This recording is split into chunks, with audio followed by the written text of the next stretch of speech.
So for a means of documenting, I wanted to make this video about certain things that I've used or tried, tactics and strategies to help improve my health. And just the context behind this is I've tried all of these things and they seem to work, even if I do them as a one-off or habitually or in the short term and also the medium and long term. And I haven't found a way to quantify this, but I'm pretty certain that these things are making a big difference to my life. And I wanted to document them. At the moment, at the time of filming, I'm aged 38.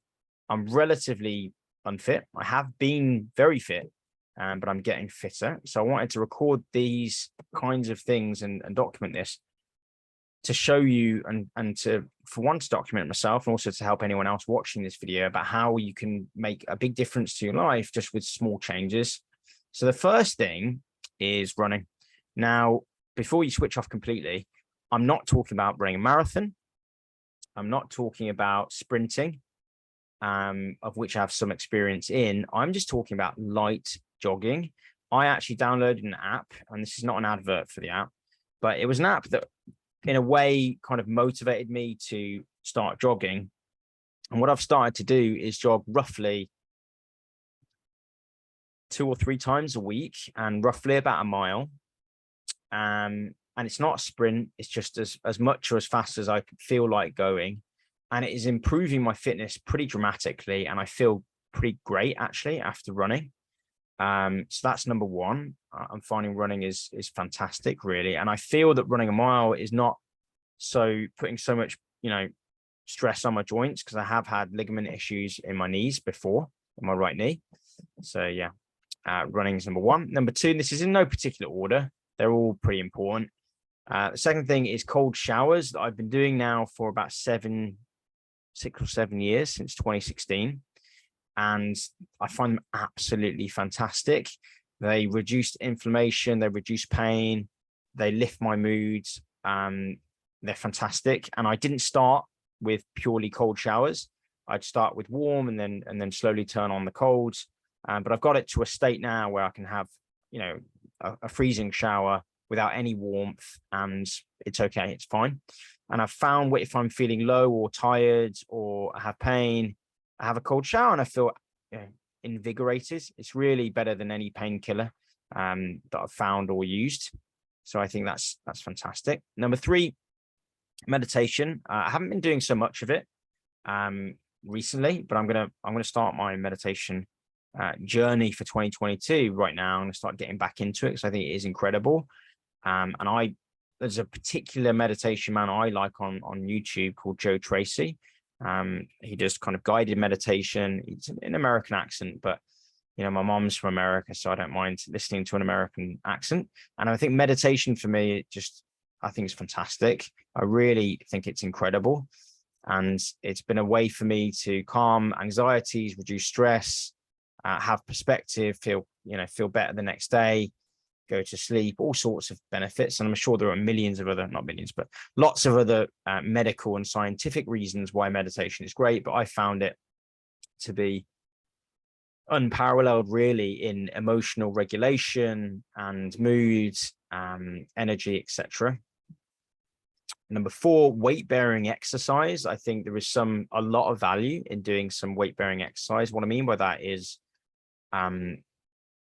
there could be weights or there could be any resistance exercise which builds muscles. The reason why I think this is so good is because in the everyday, one needs to use their muscles, even if it's just walking or going to the shops or picking up children or moving boxes. And I think that doing some exercises, even light exercises, I'm not talking about, necessarily joining a gym. I was a member of a very expensive gym, but I'm not a member of the gym now. And I'm just doing kind of simple squats. I want to learn to surf. So I don't live near the ocean. So I'm just trying to, do some simple squats to improve my leg strength. And I found just doing, 15 minutes or 20 minutes the next day, even when I was walking to get to the train to go into, the WhatsApp office, my legs were stronger and I felt more stable just walking. And it's just fantastic, really. I think weight bearing exercises, whether it's doing weights or I sometimes use a punch bag as well. But even free, just using your own body weight, doing push-ups, doing doing kind of squats and things like that, I think is fantastic. Number 5, eating 10 fruit and vegetables a day, and particularly mostly vegetables, I think for me has a big impact on how I feel during the day. And interestingly, I think it's very important. But what's even more important is kind of reducing stress, because I have found in some cases where if I've been incredibly stressed in the day, even having 10 fruits and vegetables doesn't outweigh the fact that I feel so stressed.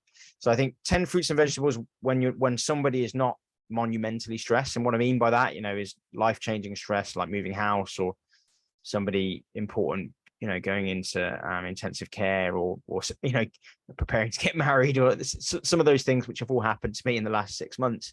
So stress reduction, I think, is very, very important. But 10 fruits and veg when in everyday life, I think, is really a great way to feel great about oneself. And when one focuses on the number 10, it becomes easier to incorporate 5 vegetables into one meal. I did it today. We had 5 vegetables. It's not that difficult. It's reducing the size of the protein portion and the carbohydrate portion, and increasing the number and volume of vegetables. Pretty simple. The last thing, number 7, is certain anti-inflammatory foods. So that's cinnamon for me, turmeric, and a weird one that not everybody has the same impact as when I have it, and that's celery. For me, has been one of the best painkillers, natural painkillers that I've had and regularly use. I used as a younger man, I used to breakdance to a high level, and I had a lot of injuries. I used to skateboard as well, and when you do high performance sports up to a certain extent Olympic standards, you do walk away with injuries, whether it's wear and tear, or whether it's stress or fractures and things like that. I did break bones and have a lot of fractures and things like that. And celery is one of the things that really does have a very, very strong pain relief effect for me. So if you have pain, you could consider looking up anti-inflammatory foods and testing what works for you. For me, it's cinnamon, turmeric, celery. There's a few others: onions, garlic. I find garlic quite good. Blueberries, good as well. Guys, I'm going to leave it there for this video. So this was my simple kind of life hacks to improve mood and health. And I'm not a doctor or a scientist. My grandfather was a famous scientist, but anyway, I'd say I'm somebody that does like to test and learn different things, try things out. And I've tried all these things out, and I do most of these on a daily basis. Meditation is one that I haven't had a chance to do because of the stress I've been under over the last 6 to 9 months, but I'm going to get back into that. I also get some lucid dreams as well, actually, when I meditate, but I can't control when I lucid dream. So I haven't added that to the list, but there were 7: running, cold showers, meditation, weight-bearing exercises, 10 fruit and veg a day, trying to reduce stress if one can, which meditation helps with that. Kind of emotional regulation. And number 7, there's certain anti-inflammatory foods, so increasing the frequency and volume of those foods like cinnamon, turmeric, celery, or onions, garlic, mushrooms, etc., blueberries. Guys, hope you enjoyed this video. I'm making these videos mostly to document. I plan to share these videos with my hopeful descendants. Hopefully I'm able to have children and whatnot, and as a way of documenting it. But if it helps anyone else, that's great. And I'll continue making these videos. They might not be in any specific order. I'm doing this because it's not to generate a following. It's more because I think this could help people that watch it. And if they find it great, and if they don't, that's okay too. I'm going to share it with my friends and family as and when. And it's also a way for me to document how I was thinking, feeling, age 38 on Monday, October 10th, 2022. Guys, I hope you enjoy this video, even if it's just my friends and family, or even if it's just me watching. Hope I enjoy watching in the future. Thanks.